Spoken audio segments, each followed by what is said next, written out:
How do you feel about Derek Jeter rubbing your head? Do you believe it's superstitious or good luck or just for the fun of it? Well, you know, a lot of people have asked me, actually in '96, I mean, this guy was a rookie. It's my first year here. I didn't know Derek Jeter that well. And he didn't get a hit or two in the first game or two. And one day he walked by and had his bat in his hand, and he took my hat off and rubbed my head. He got 2 or 3 hits. 7 years later, he's got, I guess, like 7,000 hits or something. I don't know. Well, when something happens like that, you got to keep a good thing going. That's exactly what Derek Jeter did throughout his career. They formed a very unique bond. Now, obviously, when the news of Zimmer's passing broke tonight, Jeter was at work playing against the A's, but post-game, he talked about Don Zimmer. That's a tough one to swallow. I mean, it's you know, everyone knows how much Zim's meant to, I mean, our organization, with baseball as a whole, and you know, your thoughts and prayers go out to his family.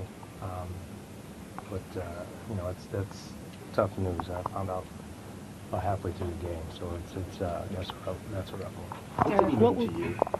Well, I mean, Zim was around when I first came up. You know, he's someone that you know, he taught me a lot about the game. He's been around. He's pretty much seen everything. You know, his stories, his experiences.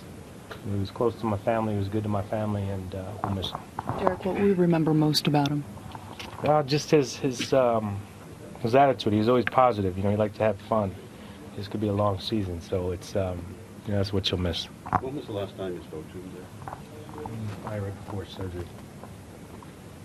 Derek, guys, the connection you rub his head.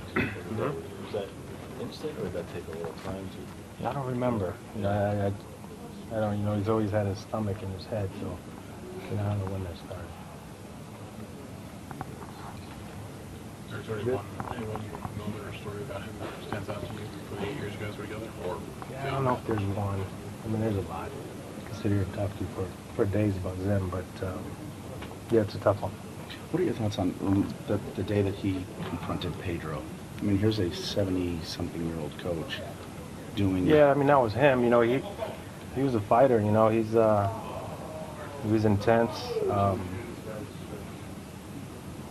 So that I think that exemplifies him. You know, he was into the game, and it was fun to be around. Derek, how does something like that spread through the clubhouse?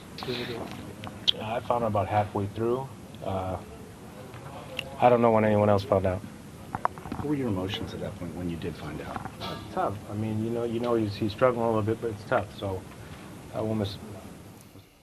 All right, so, Jack, earlier tonight you talked about Zimmer, and everybody has. It's kind of an incredible baseball resource. Imagine you're Derek Jeter as a rookie in '96, and you've got this guy who at the time had 48 years of professional baseball under his belt to sort of listen to and learn from. Absolutely, and they ended up being this odd couple, Bob. You had the hippest, coolest, one of the most handsome guys in New York in Derek Jeter, and then you had Don Zimmer, the aging coach who was nicknamed Popeye. But these two found a friendship, and they became very close friends. We've shown the video of it, of Jeter rubbing Zimmer's head. But I think they found that bond because the bond was about baseball and fun, but it was also about competitiveness. We've already heard a couple people on this show talk about how Zimmer was a very competitive guy. So for all the fooling around that Jeter and Zimmer did, they were in this together to help the Yankees win. And you could see, by the way, Jeter was answering those questions. Very emotional day for him, very emotional day for everyone with the Yankees who was associated with Zimmer.